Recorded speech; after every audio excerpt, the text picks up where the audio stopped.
तो दोस्तों मैं आज आपको बताने वाला हूँ कक्षा 10वीं हिंदी का विषय का पेपर। देख सकते हैं त्रैमासिक परीक्षा सन 2025-26 का ये पेपर है।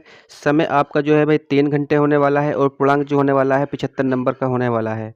तो जो भी आपको निर्देश है उनको आपको अच्छी तरीके से पढ़ लेना है। उसी के बाद को पेपर को जो है आप जो है सोल्व करें और कोई भी आपको जो है ना भाई टाइम वेस्ट नहीं करना है। जो भी प्रश्न दिए गए हैं उसको आप अच्छी तरीके से पढ़ें और सिर्फ अपनी उत्तर पुस्तिका में उत्तर ही उत्तर लिखें।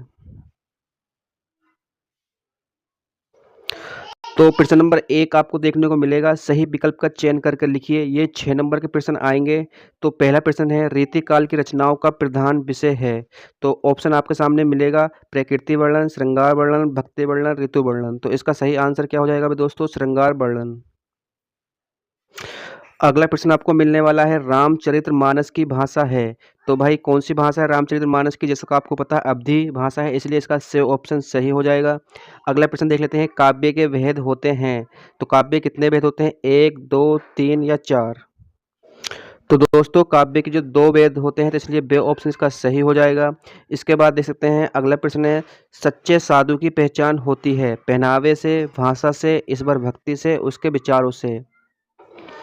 तो भाई सच्चे साधु की पहचान जो होती है उसके विचारों से होती है, इसलिए इसका द ऑप्शन सही हो जाएगा। अगला प्रश्न देखते हैं, दो शब्दों का अपने विभक्ति चिन्हों को छोड़कर आपस में मिलना कहलाता है। तो भाई क्या कहलाता है? समास कहलाता है, तो इसलिए इसका ऑप्शन बे सही हो जाएगा। अगला प्रश्न है, देहाती दुनिया उपन्यास के लेखक हैं। तो शिव पूजन सहाय इसका सही आंसर हो जाएगा। तो इस तरीके से आपके 6 नंबर जो है ये आपके आ जाएंगे। इसके बाद देख सकते हैं प्रश्न नंबर 2 क्या है, उचित शब्दों का चयन करके रिक्त स्थानों की पूर्ति कीजिए। तो ये 6 नंबर के प्रश्न आपको देखने को मिलेंगे, तो इनको भी आप देख लीजिएगा। तो प्रश्न नंबर 1 है, गोपियों ने मधुकर संबोधन के लिए दिया। तो उद्धव इसमें सही आंसर हो जाएगा। नायक नायिका के संयोग या वियोग का वर्णन रस में होता है। तो भाई कौन सा रस में होता है? श्रृंगार रस में होता है। इसके बाद है, कविता के रचना विधान को कहते हैं छंद, छंद कहते हैं। इसके बाद है, बाल गोविंद भगत के गीतों में का भव्य व्यक्त हुआ। तो ये हुआ भाई देख सकते हैं इसका प्रभु मिलन, इसका सही आंसर हो जाएगा। अगला है, समाज के भेद होते हैं। तो समाज के भाई 6 भेद होते हैं, तो इसमें 6 आपको लिख देना है। भोलेनाथ और उसके साथी अमोलों को घिसकर बजाते थे। तो भाई इसमें शहनाई इसका सही आंसर आ जाएगा। तो प्रश्न नंबर 3 है, निम्नलिखित कथनों के समक्ष सत्य असत्य लिखिए। तो चलिए अगले प्रश्न देख लेते हैं, वीर व्यक्ति अपनी प्रशंसा स्वयं करते हैं। तो ये असत्य हो जाएगा। इसके बाद देख सकते हैं नेक्स्ट, मात्रिक छंद में मात्राओं की गिनती निश्चित रहती है। तो ये आपका सत्य हो जाएगा। इसके बाद देख सकते हैं, कैप्टन चश्मे वाला आज़ाद हिंद फौज का सिपाही था। ये क्या हो जाएगा? आपका असत्य हो जाएगा। बाल गोविंद भगत के 2 बेटे थे। ये क्या हो जाएगा? आपका असत्य हो जाएगा। इसके बाद है, मुहावरे और लोकोक्ति एक ही है। तो ये आपका सत्य हो जाएगा। इसके बाद है, तारक सर्वनाथ की भोलेनाथ थे। तो ये आपका सत्य हो जाएगा। तो ये भी आपके 6 नंबर एग्जाम में पक्के हो जाएंगे। अगला प्रश्न नंबर 4 है, सही जोड़ी का मिलान करके लिखिए। 6 नंबर के ये प्रश्न आएंगे, इनको आप देख लीजिएगा। तो परशुराम के गुरु थे। तो परशुराम के गुरु थे भगवान शिव थे। आपको इसे मैचिंग कर देना है। रस के अंग, रस के अंग को भाई कितने होते हैं? 4 प्रकार के होते हैं, तो ये मिला देना है। इसके बाद है, पान वाला, पान वाले को आपको मिला देना है भाई दोस्तों खुश मिजाज आदमी से।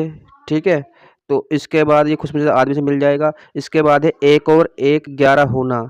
तो भाई ये क्या है? एक और एक 11 होना एकता में शक्ति है, या भाई इसका आप देख सकते हैं माता पिता। तो माता पिता भाई द्वंद्व समास है। इसके बाद है, माता का आंचल, 6 नंबर का प्रश्न है। शिव पूजन सहाय यानी माता का आंचल, इसको आपको मिला देना है इस तरीके से। और एक और एक 11 होना, ये मिला देना एकता में शक्ति। ठीक है, इस तरह से आपके 6 नंबर आपको मिल जाएंगे। अगला प्रश्न आपको प्रश्न नंबर 5 देखने को मिलेगा, निम्नलिखित प्रश्नों के उत्तर एक वाक्य में लिखिए। तो गोपियों के अनुसार राजा का धर्म क्या था? इसको आप देख लेना। संचारी भाव संख्या कितनी होती है? तो 33 होती है। कलम का जादूगर किसे कहा जाता है? राम वृक्ष बेनीप्रयु कहा जाता है। घाट घाट का पानी मुहावरे का अर्थ है बहुत अनुभवी होना। अमोला किसे कहते हैं? तो ये मकई के खेत में किसका झुंड चल रहा था। तो ये 6 नंबर के प्रश्न आएंगे, इनको आप देख लीजिएगा। जो अगले प्रश्न आएँगे भाई 2-2 नंबर के प्रश्न आएँगे, 6 से दे सकते हैं। तो प्रश्न नई कविता की 2 विशेषताएँ आपको बतानी है, या रीति का श्रृंगार काव्य क्यों कहा गया है, इसको आपको बताना है। सूरदास अथवा तुलसीदास का की काव्यगत विशेषताएँ निम्नलिखित बिंदुओं के आधार पर करनी है। तो रचनाएँ, भाव पक्ष, कला पक्ष, साहित्य में स्थान। प्रश्न नंबर 8, गोपियों द्वारा उद्धव को भगवान कहने में क्या व्यंग है, बताना है आपको। इसके बाद है मर्यादा ने लही के माध्यम में कौन सी मर्यादा ने रहने की जा रही है, इसको आपको बताना है। परशुराम के क्रोध पर करने वाले लक्षण धनुष के टूट जाने पर कौन कौन से तर्क हैं, और लक्ष्मण ने वीर योद्धा की विशेषताएं बताई, ये आपको बताने हैं। 2-2 नंबर के प्रश्न, इनको आप देख लीजिएगा। और प्रश्न नंबर 10 है करुण रस की परिभाषा उदाहरण सहित लिखिए। वीर रस की परिभाषा आपको बतानी है उदाहरण सहित। इसके बाद दे सकते हैं महाकाव्य एवं खंड काव्य में कोई 2 अंतर आपको बताने हैं। दोहा, छंद और उदाहरण सहित आपको लिखना है। अथवा में रेखा चित्र एवं संस्मरण कोई 2 अंतर आपको बताने हैं। इसके बाद नाटक और एकांकी में कोई 2 अंतर आपको बताने हैं।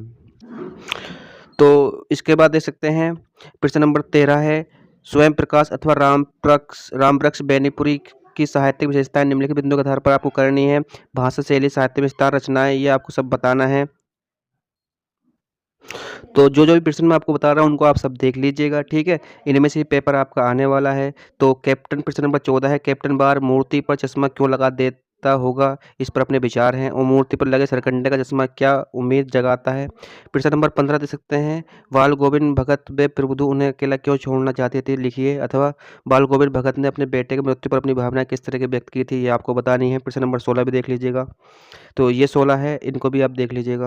और 16 का जो अगला प्रश्न है इनको भी आप देख लीजिएगा। खून पसीना एक करना मुहावरे का बताना है, प्रयोग करना है। घी के दिए जलना, अपने मुंह मियाँ मिट्ठू बनना, तो ये आपको बताना है। इसके बाद प्रश्न नंबर 17 है बच्चे माता पिता के प्रति अपने प्रेम कैसे अभिव्यक्त करते हैं। भोलानाथ अपने साथी को देखकर सिसकना क्यों भूल जाता है। तो ये 2-2 नंबर प्रश्न है। इसके बाद जो है भाई आपको निम्नलिखित काव्यांश संदर्भ सहित भावार्थ लिखना है। प्रश्न नंबर 18 आपको देखने को मिलेगा, तो इसका आप स्क्रीनशॉट लीजिए, इसको सोल्व कर लीजिएगा। प्रश्न नंबर 19 है निम्नलिखित गद्यांश की संदर्भ प्रसंग सहित व्याख्या कीजिए। 3 नंबर के ये प्रश्न है, इसको भी आप देख लीजिएगा। और प्रश्न नंबर 20 है मेरे प्रिय शिक्षक विषय पर एक अनुच्छेद आपको लिखना है। और जीवन जल का महत्व विषय पर एक अनुच्छेद लिखना है।